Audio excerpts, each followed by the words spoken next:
अभी खत्म नहीं हुआ, जारी है ऑपरेशन सिंदूर। रक्षा मंत्री राजनाथ सिंह का ये बयान और पाकिस्तान में हुए ताबड़तोड़ ड्रोन हमले और पाकिस्तानी डीजी का कबूलनामा कहीं ना कहीं ये साफ कर देता है कि पाकिस्तान को गाज़ा बनने से कोई नहीं रोक सकता। भारत पाकिस्तान तनाव के बीच बहुत बड़ी खबर आ रही है कि पाकिस्तान के 13 प्रमुख शहरों में ड्रोन से हमले हुए हैं। इसमें पाकिस्तान के स्टेडियम सहित कई प्रमुख इमारतों को निशाना बनाया गया है। इस बार ऐसा बदला लिया जाएगा जो पाकिस्तान की कल्पना से भी परे होगा। ये अल्फाज थे प्रधानमंत्री नरेंद्र मोदी के। और अब पाकिस्तान की ज़मीन पर जो हो रहा है उसे देखकर लगता है ये चेतावनी अब कार्रवाई में बदल चुकी है। 6-7 मई की रात 9 ठिकानों पर भारत की एयर स्ट्राइक के बाद पाकिस्तान में लगातार हमले हो रहे हैं। पाकिस्तान में जहां रात भर जगह जगह धमाके होते रहे, वहीं अब पाकिस्तान के 13 प्रमुख शहरों में एक साथ ड्रोन से हमलों की खबरें सामने आ रही हैं। खुद पाकिस्तान के डीजी ISPR का कबूलनामा है कि भारत ने हमला किया है।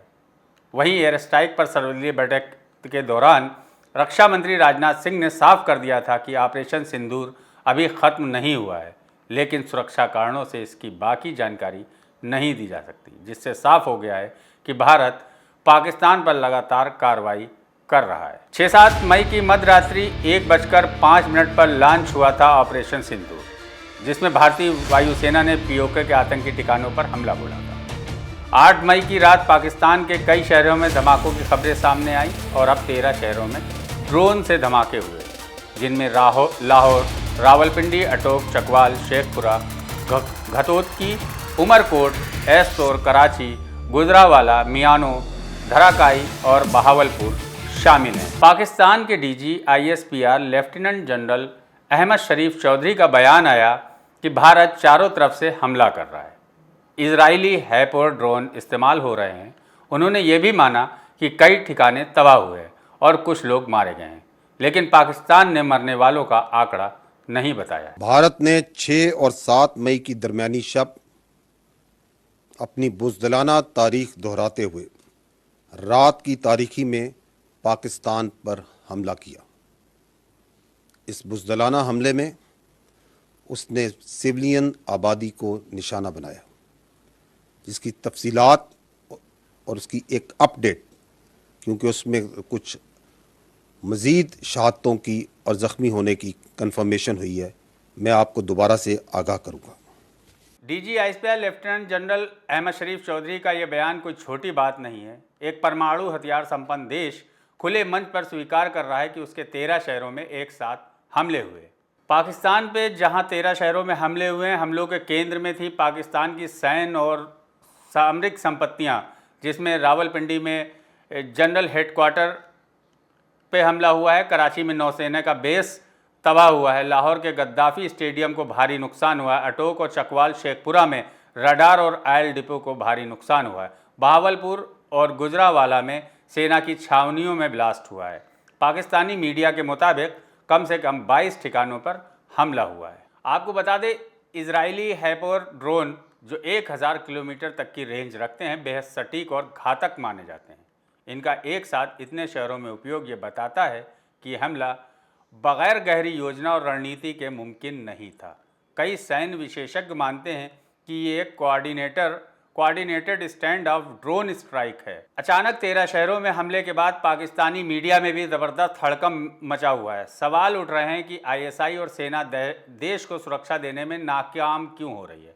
लाहौर और कराची जैसे शहरों में बम धमाकों के बाद जनता भी गुस्से में है।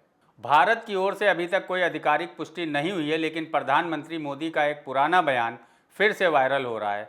हम घर में घुसकर भी मारते हैं और जवाब समय से देते हैं। ये हमला सिर्फ निहत्थे पर्यटकों पर नहीं हुआ है।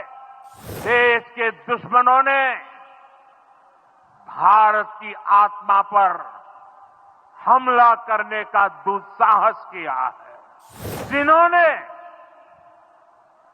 ये हमला किया है, उन आतंकियों को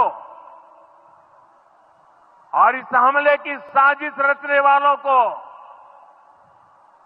उनकी कल्पना से भी बड़ी सजा मिलेगी। अब आतंकियों की बची खुची जमीन को भी मिट्टी में मिलाने का समय आ गया है। 22 अप्रैल को ऑपरेशन सिंदूर ने पीओके में भारत की मार दिखाई और पाकिस्तान की अंदरूनी सुरक्षा पर सवाल खड़े कर दिए हैं। अब सबकी निगाहें भारत सरकार के आधिकारिक बयान पर हैं। क्या ये सर्जिकल एयर स्ट्राइक का नया मॉडल है या ये भारत की न्यू नॉर्मल वॉरफेयर स्ट्रेटेजी है? बहरहाल पाकिस्तान के तमाम महत्वपूर्ण ठिकानों पे ताबड़तोड़ हमले हो रहे हैं। पाकिस्तान का रडार सिस्टम पूरी तरह से तहस नहस हो गया है। पाकिस्तान के आर्मी बेस भी तमाम चपेट में आए हैं, कई स्टेडियम भी चपेट में आए हैं, जिसको लेकर पूरे पाकिस्तान में हाहाकार मचा हुआ है। चारों तरफ इमरजेंसी जैसे हालात हैं। पाकिस्तानी सेना समझ नहीं पा रही करें तो करें क्या। आप बने रहिए हमारे साथ, हम लाते रहेंगे पाकिस्तान और भारत वार पर ताज़ा अपडेट।